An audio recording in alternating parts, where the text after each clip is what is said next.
antidepressants, you remove the depression and you uncover the paranoid stuff, and we may have to give him larger quantities of tranquilizers just to tone this down.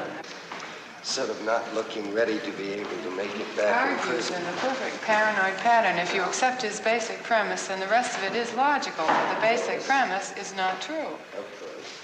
He was very much more closed off and mute before. He'd open up in a one-to-one relationship, but never at a staff meeting. And he's opened up over medical rounds, some. And yet, this is why we had him brought up to staff to see what would happen, and I think he's certainly shown that he doesn't... At one time, they sought executive clemency for him. Yeah.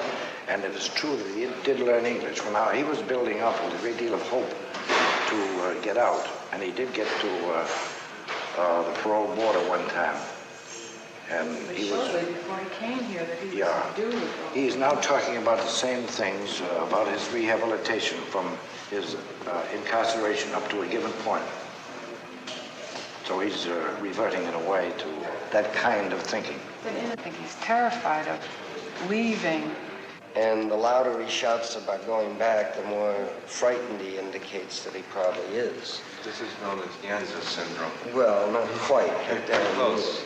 Well, I think what we have to do with him is put him on a higher dose of tranquilizers and see if we can bring the paranoid elements under a little better control and see if we can get him back on medication, if he's taking it now, and I'm not even sure he is. Incidentally, the psychological testing always showed that was paranoid was the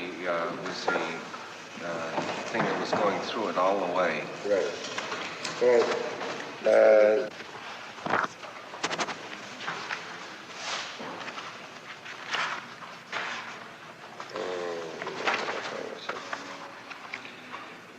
Diagnosis, schizophrenic reaction, chronic undifferentiated type with prominent paranoid features.